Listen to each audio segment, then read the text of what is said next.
Welcome to the Love Your Inner Athlete podcast, your go-to source for all things mental fitness and sports.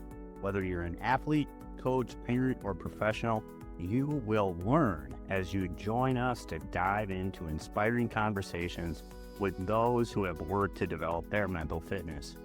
You will hear from people who've put in the work as either an athlete, coach, parent, or professional. In each episode, we bring you discussions and expert insights on developing resilience, focus, and mindset. Discover the concepts of mental fitness and learn how to use it to create consistent, durable confidence in both sports and life. I'm your host, Hans Schulstead. Let's get started. All right. Welcome to the Inner Athlete podcast. Pleased to be joined today by Dana Thiede. Dana and I have known each other for quite a few years, work out at the same gym. Remind me, how did we first meet, Dana? I don't recall if it was just talking at the gym. I know that I had seen you around the rink. Yeah. Hockey parents, that's what, I'll see you around the rink. That, sometimes how you say so long. But yeah, we were just kind of on the same circles, I think, being hockey parents involved with the programs and things. And yeah, and then, a couple of middle-aged guys wanting to do the best we can to keep as skinny as we can and not doing a great job of it. Well, I think I actually remember the first time I formally met you was like at a Armstrong Cooper board meeting, but I could be wrong about that. No, I think you're right. I think that I was there just making a presentation for support for ice time for Minnesota Special Hockey and the team that I was coaching at the time out of there. Yeah, well, that leads into a lot of different things. So you're an official, a youth hockey official. You lead special hockey, right? Right. And then you're a parent. So tell me a little bit about like what you've learned from all those different roles in hockey. What I have learned is that the bottom line on all of them is that ideally you're going to focus on what's important, which is developing a person, developing an athlete, having fun, and all too frequently other things get in the way. Right? Okay. Yes, you're right. Well, so Minnesota Special Hockey has been a really great program. When I hear people talk about it, everybody has a great attitude, positive attitude, feel like it really serves serves the kids really well. Can you say more about what you've done there and tell the listeners who don't know what the program is all about? Minnesota Special Hockey is an unbelievable organization that goes with the theme of hockey is for everyone. And it's like that definition in motion. Minnesota Special Hockey is for kids, young adults, skaters up to 40, even 50 years old with cognitive issues and disabilities, all the way from autism to Down syndrome, seizure disorders, everything, you name it. And the goal is to make these athletes the best possible hockey players that they can be, and also just encourage and develop and nurture a love of the game. And it's the same beauty in the same game that able, kids and adults play. What I really like about Minnesota Special Hockey is that it meets that athlete where they are and doesn't ask them to do things that they cannot do. And if, need be, we make the changes. They don't have to make the changes. We have to make changes in order for them to succeed, whether it's adaptable equipment or just loosening the rules a little bit. You do everything that you possibly can to make it a great experience. So tell me where your love of the game first started.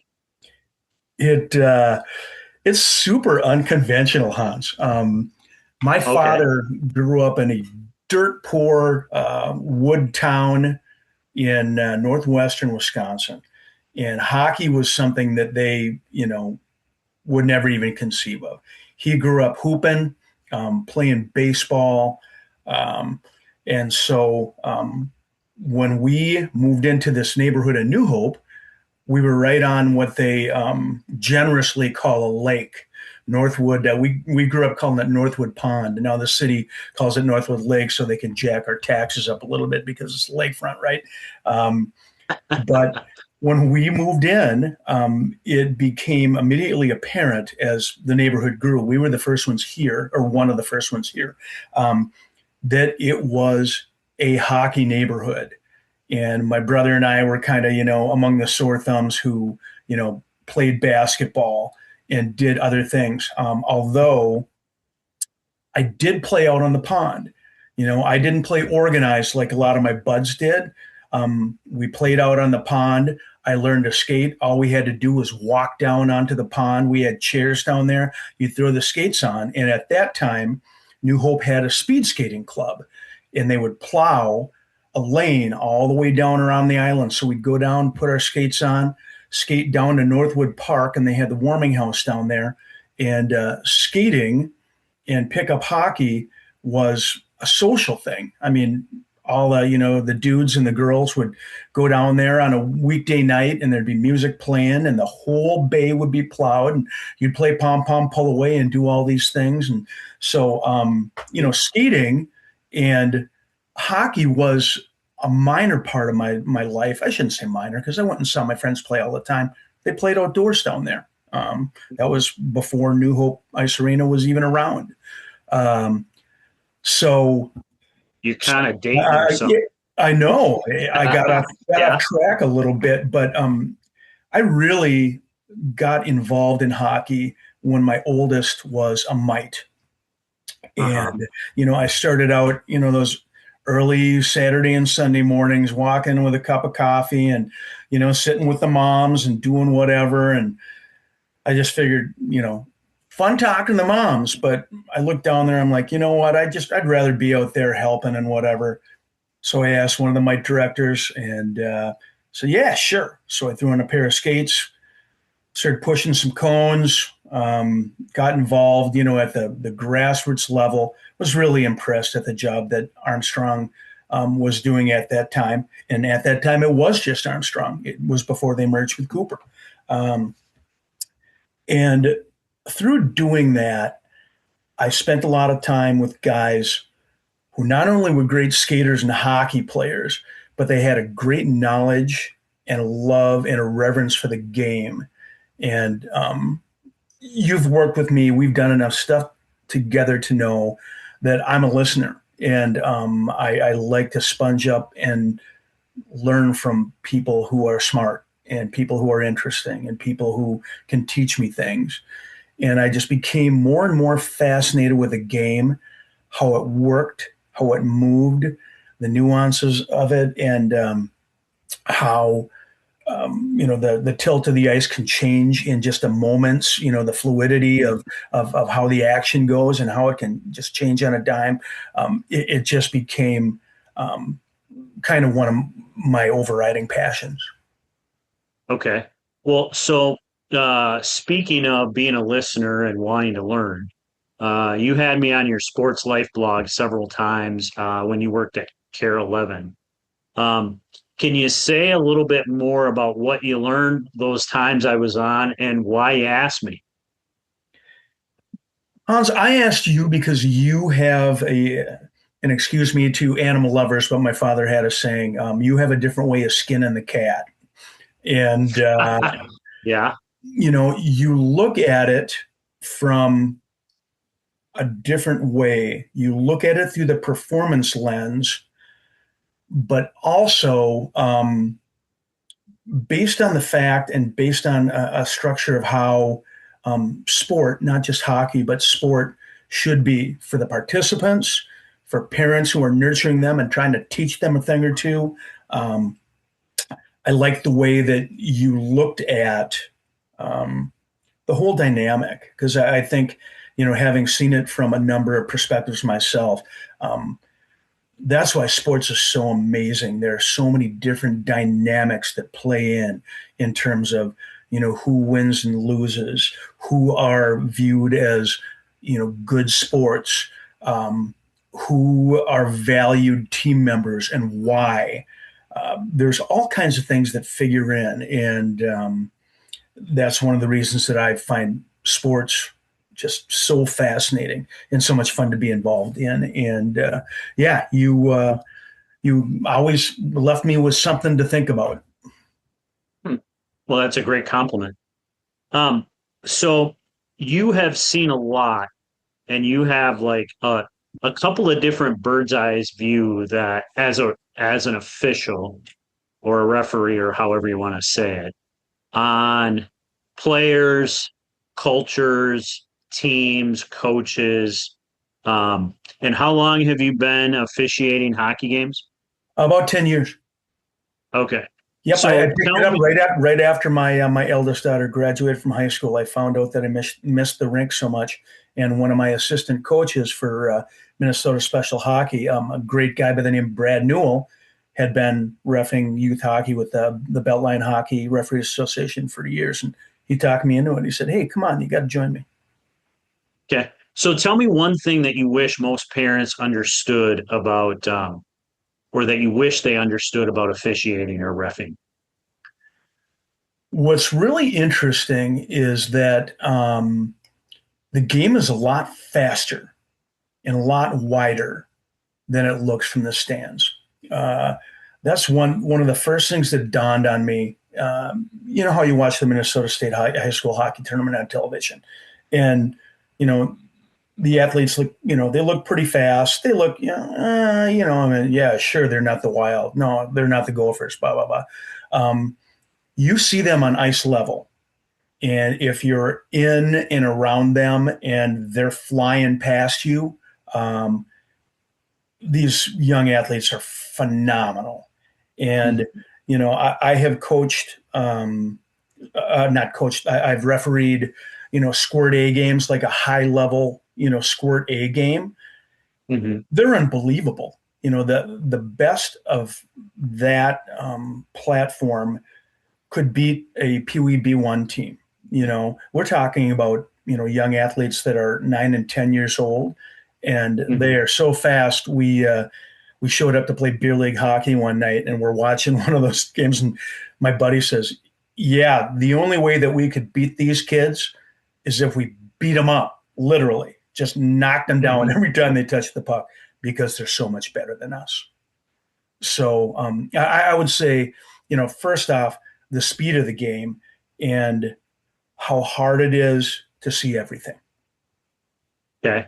Well, so tell me a little bit like, um, what keeps you doing it? Because, we hear that there are shortages of referees and that it can be challenging to be a referee. What keeps you doing? I just love being at the rink, man. I love the game. I love the game when it's well played. Um, my daughter is on her second year. She joined me. I worked on her for a number of years, and so now she's refereeing too. And she had a championship game. I think it was a squirt A or something like that. And the next time I skated with her, I said, "Hey, how'd it go the other night?" She said, "It was bananas. The stands were packed and people were yelling and the kids are flying up and down and blah, blah, blah." It was just awesome. It got my adrenaline pumping faster than it did when I was, playing high school hockey.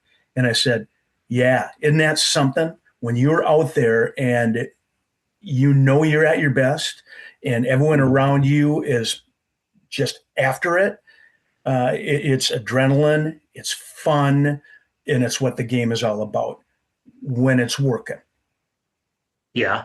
Well, speaking of that, like, what are some of your biggest pet peeves with coaches or parents as an official?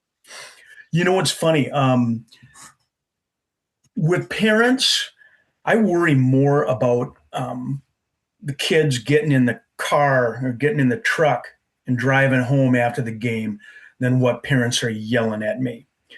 For the most part, Hans, I'm pretty much in the zone, when I'm out and I'm officiating, and Hmm. I don't really hear, the Charlie Brown's, teacher, the Charlie Brown's grandma, the wah Yeah. wah wah wah. That's kind of what I hear from the stands and whatever. Occasionally, and there are times when I gotta jack parents, dads, who are usually down in Genius Corner, and you know what I'm talking about. I love that genius corner. Okay. They're the guys who know more about hockey than the officials, than the guys and gals who are coaching their kids. Know more than Andy Van Hellemond or Wes Yeah. McCauley, and they have ended up down there in the corner looking through the glass because the people in the stands can't stand him anymore. And that's usually where I pick them up. And you go down in the corner, and kids are moving the puck, down, and you're in the triangle, and trying to get, and you hear someone screaming at you. And if you hear obscenities, or if they're banging on the glass, or whatever the case may be, you stop the game, you skate over, and you give them one warning. I don't know, I shouldn't say last time I did that. But yeah, the parents are one thing. Generally, I don't hear them. Coaches, we have a rule in season that you got to go and you got to meet them and we call it the meet the parents thing, where you skate up Yep. and down the bench. In MASH and in summer hockey tournaments and whatever, they don't force you to do that. Some people even discourage you from doing it. I always do, because I want to get the temperature of an individual. I want to see if they're grinding their teeth. I want to see if they're barking at their kids already, like during warm-ups, because then what you got, right? And you Hmm. can kind of set a threshold for what is going to be acceptable and what's not. Hmm. Um, Coaches, I always say, any questions, you wave me over, catch me between a puck drop or whatever, and you treat me with respect, and I'll respond with respect. But too often that's not the case. And you'll skate by and some guy's barking at you. Puck goes down on the other end. You skate by, he's still going. Um, Occasionally, there will be obscenities or personal comments. That's when you blow the whistle and you skate over and you say, okay, that's two. Give me a guy on the ice in the box. If I hear one more word from you, you're going to be catching the game from the parking lot. Well, And so in your last answer, you made me think of something that I've often thought, and I never got to do it as hockey development coordinator at Armstrong Cooper. But one of the things that I always wanted to do was put parents on the ice, like the actual ice, right? And see if they could hear what people were yelling at them from the stands. Because from what I remember, like you actually can't really hear what everybody's saying. So are you telling me it's really kind of hard to make out what the parents are saying from it, the stands? it really is. I was reffing a tournament game, I don't know, a month or two ago at Maple Grove, working with a good partner, an experienced guy, right? And first game of the morning, and I called a penalty on someone I skated over, and there was someone on the top row. That's genius row, and it's either a goalie parent, right, or the person who can't follow the norms and values that most In parents the code have of is conduct? Yeah. way down on the end, right?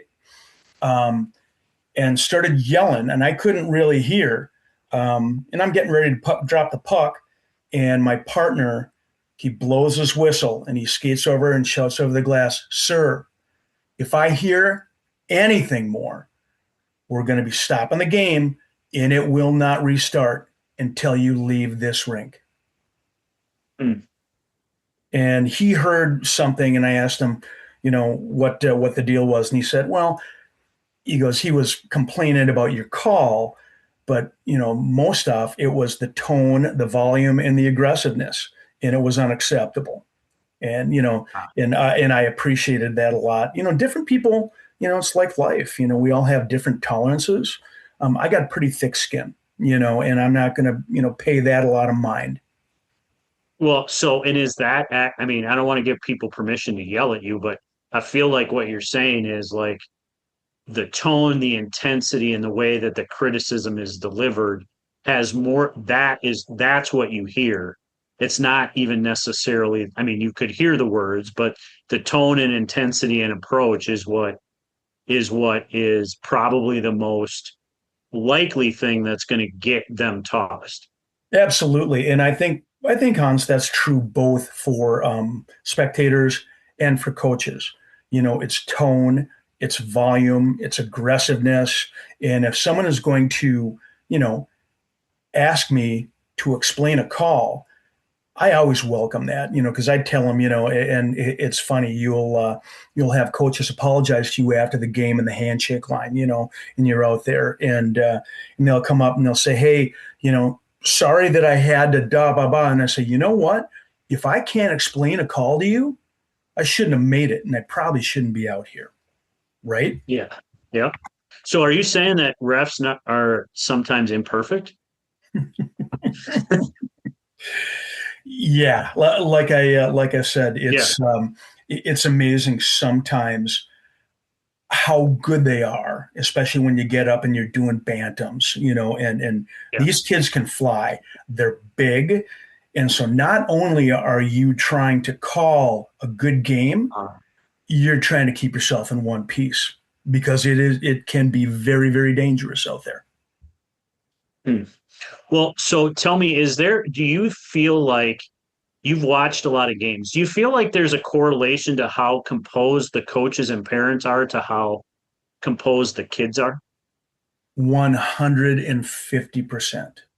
And Uh, me and my yeah. partners frequently talk like after first period, and you'll say, God, that's a nice team. That coach, the way that, him or her and that staff is communicating with kids, not screaming, waiting till they get off the ice. You'll skate by and you'll see a coach, their arm around a kid's shoulder, whispering in their ear, whatever.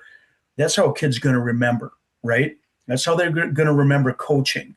Um, Kids are like, I spoke of not hearing what the people are saying from the stands.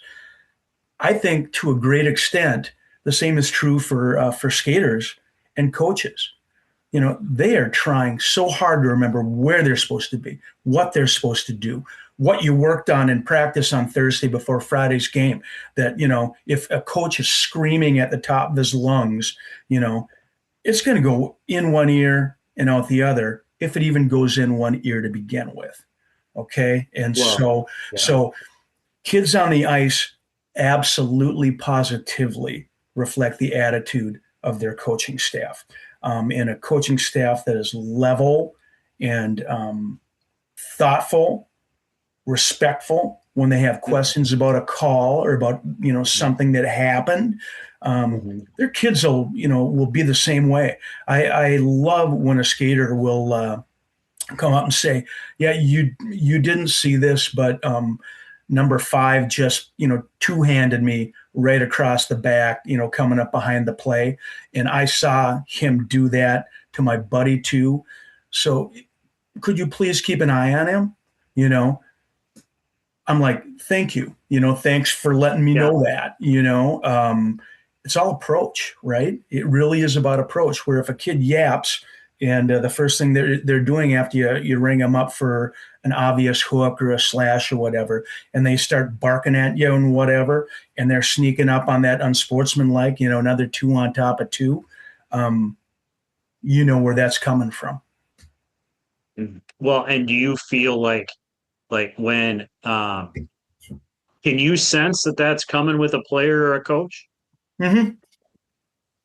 Like I said, the pregame stuff is often telltale.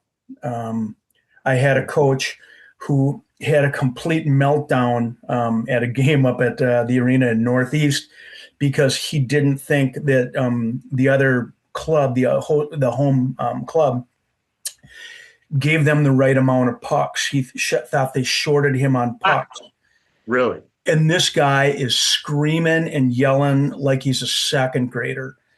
And I went back and I looked at my partner. I'm like, oh God, are we in for one here? Yeah.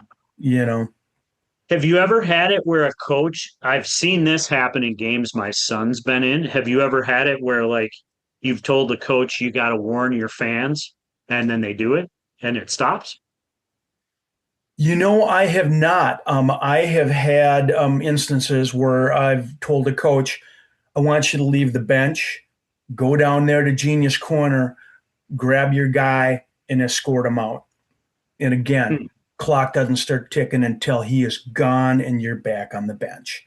But no, I've never had the other actually happen, where a coach has had to throw a wet blanket on the stands in 10 years. Yeah, I remember it. It was a district playoff game, actually a district championship game or semifinal game, and there were a bunch of people, kids that were really unruly, and the ref went over to the bench, looked at told the coach, you could see that they were talking, Right. and I was like, and this was the opposing coach. I was very impressed by this. The the referee left, and the coach went like this and like whistled, looked at the kids and went, and it stopped and never. And that speaks to, I think, what you're saying is that like then there was not ever an obnoxious peep out of them the rest of the game. That is someone who's involved in hockey culture, right? Who has spent Yeah. the time, earned the respect, and those kids may have been through his program or whatever, but he was Mm-hmm. well enough known and respected. Yeah, that's capital that isn't given, that's earned. Well, and so tell me a little bit about like, after the game, you always see players and coaches come up and thank the referees. Like, do you actually appreciate that? Oh, more than you can say. And Yeah. again, that's part of that reflection piece, Hans. If you have kids who are coming up and they mean it, they're not like, halfway out the door when they skate by and give you a glove or whatever. When they come and they say thank you, as an official, a lot of the times because you're handing out pucks and whatever, you develop a relationship with a goaltender during a game. And I'm always, patting him on the back, telling him nice save, whatever. If a kid's getting shelled, I try to pick him up, and it's like, hey, tough going. Your buddies let you down on that one. Hang in there. Every time the puck drops, it's a new game for you. It's zip, zip, stuff like that. And those guys are usually the guys that will seek you out. Or if you have a moment with another player when you got to talk them off the ledge, or you explain what they just did and how to avoid it, with shoulder position, or, reminding them, you don't reach with your stick, you move your feet. That's how you avoid, hooks and trips and things like that. Those are the kids who will seek you out. But as a general rule, when kids do that, it's a reflection of what their coaches do and say, the way that they treat officials, and just reiterating it in the locker room, just saying, hey, these, men and women are out here, and without them, we wouldn't be skating like this. So I have a question. Is there a time that a player or a coach has said something to you after a game that really stands out as meaningful or impactful to you personally? When you hear about, or they tell you that they appreciated your knowledge on a call, that they appreciated you keeping a cool head, that you did a nice job managing a game, especially one that is on the cusp of getting away, and you've seen those. You've seen the lid blow off when games aren't managed in a cognizant way right off the bat, when you can reel them in before they get out of hand. And when people compliment you on that, and just on a lot on positivity too, I really, that's a very important and personal thing that always makes me feel good. Do you feel like I've seen my son be in like games that are very physically like out of control, and like I can sense that it's getting out of control. Um, do do officials notice that as well? Oh, absolutely. You don't just see it, you can feel it. Um, Yeah. the jostling and the, smack talk and whatever, lining up for a face off, stuff behind the play, the scrums, after a goalie covers a puck and whatever. You can feel the temperature going up. And frequently, I will talk to my partner and just say, hey, we got to start slowing this stuff down. We got to start putting people in the box, because if we don't, it's going to go from, two-handed slashes to, boards, to checking from behinds, to that stuff. And there's a sequence, and Yeah. if you manage games and you have seen and felt this happening, when it's going off track. Is it sometimes hard to get control of that? Because I think to some parents, and even myself, who should kind of know better, right? Because of what I do, you think it's hard? Is it difficult to get? I feel like it's easy for a critic to say, well, the ref should have gotten control of that game sooner. Is that sometimes challenging? Oh, it's extremely challenging. And that's why, if you notice, in a first period, that things may be heading Uh, down that path, you got to start sending people to the box for, for the roughs, especially, you know, and I will personally talk to each coach on each bench and just say, you know what, you got to throw some ice water on the kids, okay? Because this is going down a path that you're not going to like, and I'm not going to like, because I don't like stacking penalties up. I don't like math. I don't like all that stuff. I, you know, I, right? I'm a journalist. I don't like math. I don't want to yeah, do no, I that get it. stuff. Yeah. I want to officiate a fun hockey game, and a Does lot it, of do a you, lot of coaches will react in a positive way. does it sometime, are you, that, how should I put this? Like, well, it leads me to two questions, but one, like, if you've had a team before and it's gotten that way, does that influence the way you look at the game going into it? Absolutely. You know, Okay. it's a fresh slate, but your criteria might be a little bit different. Sure.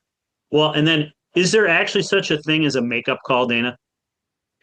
No, there's not such a thing as a makeup call. What I will do on occasion is, if Hmm. I see something that could possibly have gone both ways, or if I see someone who's, Yeah. stirring stuff up, who's obviously an agitator and is Hmm. doing stuff to detract from the hockey game, I will Hmm. keep, one eye open. But makeup calls, nope, I don't do those, and I don't know anybody in our association who I've skated with. Okay. So, kind of switching gears a little bit. Yeah, So you've had this long involvement with hockey, Minnesota Special Hockey. How have you seen over the years the approach to mental performance and mental health change since you first got involved in the game? it's very interesting. You shot me that list of questions, and this is one that I found kind of fascinating, because I'm not a spring chicken. I've been around a while, and I'll when you remind you, you are older than me. yes, indeed I am, my friend. Yeah. Um, Back in the day of skating down at Northwood Park and whatever, when people were playing, my buddies were playing house league, and they were playing under the lights at Northwood and at Hidden Valley and whatever, with a hooded sweatshirt on underneath your jersey, and a stocking cap underneath your bonnet, trying to stay warm and stuff. Um, there was really just kind of a grassroots feel, and the parents who would show up were dedicated enough to have a park on, and stand outside the wooden boards, no chicken wire, no anything, pucks flying in, people getting hit, whatever. Um, there was just more of a sense of fun, right? And it was about Mhm. being involved, about being with your buddies, about getting out of the house, right? As the game changed and travel started, and camps and expenses and things, and more and more off season, um, there was a lot more pressure on both the skaters and on their parents, to excel. And I know, as the dad of a kid who played travel all the way up until high school, and then played in high school, I was not always the fan that I should have been. And one of my buddies, when I first started officiating, and we had a particularly rough game, and we went to the locker room, and Donnie looked at me, and he says, you know, it takes something like this to look back and see, like, what a crappy coach you were, and how poorly you treated officials, and the whole thing. Uh-huh. And so, getting back to your original question, I think as all, everything mounted, Mhm. there were signs in both parents and in skaters and in athletes in general that Mhm. that it was too much. Kids quitting the game, breaking down, not wanting to do this, that, and the other things. Parents stressed and doing uncharacteristic things in the stands. That were embarrassing. That they were literally embarrassed about when they had to face their friends. Those kind of things. I think you and what you do is part of the arc that really has come to the forefront in the last couple of years. It amazes me sometimes it didn't happen sooner. But Mhm. the coexistence and the codependence of performance and mental health, and keeping a healthy approach to athletics, to Mhm. being the best you can be, and accepting what Mhm. you're not and what you may never be. I think it's a super healthy thing. And I've talked to lots of folks in the field, and I think just having open discussions about it, so Mhm. important, so important. And the people who are embracing that, the coaches who are embracing that, they're the ones who I find are obviously the easiest to deal with, because they have perspective. Do they want to win? Sure. Are they disappointed when their team takes a crap load of penalties and loses a big tournament championship game? Absolutely. But they're Mhm. usually, 9 times out of 10, are not going to blame the officials or look for something else. And they're going to look at it as a learning experience. I'm going to tell a really quick story, and this is a guy who my daughter met through the Doug Woog hockey camps. Mhm. And Dave Palmquist, longtime Yep. coach at South St. Paul, and he was there for the infancy of girls high school hockey. And his teams won and won and won and won and won, you know, putting up banners everywhere. Well, one year, Dave's team came in as the number one seed, and they got beat by the 8. And I was talking to my buddy who I worked with on a regular basis, a photographer by the name of Brett Akagi, and I'm like, you know what? This might be a chance to do something kind of cool. And so I got a hold of Dave. I had his phone number, and I pitched this story. I'm like, you know what? Sports are easy when everything's going your way, and the old poem that Ted Baxter, Judge Smales, says when he's naming his sailboat in Caddyshack. You remember that scene? Mhm. Um, it's easy to grin when your ship comes in and you got the stock market beat, but the man who's worthwhile is the one who can smile when his shorts are too tight in the seat. Mhm. It's when stuff's going your way, it's easy to be magnanimous and to be whatever. And I called Dave and I said, hey, can I come and do a story on dealing with disappointment and big lessons and stuff. And he says, come on down, come on in the locker room for the pregame. And, we'll talk, and you go, I'll make a couple kids available. That's a good coach. That's a guy who understands about the big stuff, right? Yeah. Before That's his a cool time. story. Before his time. Yeah. All right. Well, we've covered a lot. I appreciate all your time, and having you on here and talking about all your different perspectives and roles in hockey. We've covered a ton. And so thanks for doing this today, Dana. My pleasure. Sorry for being long-winded and stuff, but I just think hockey is such a great lens to see the world with. I do. I'm biased that way, especially for a guy who didn't grow up in it, who came to it late with playing beer league hockey and officiating and doing all that stuff. I just when I call it the beautiful game, I mean it. It's a great game. Great. You're right. Well, thanks for doing this again, and we'll see you around the gym or around the rink. Sounds good, Hans. I appreciate it.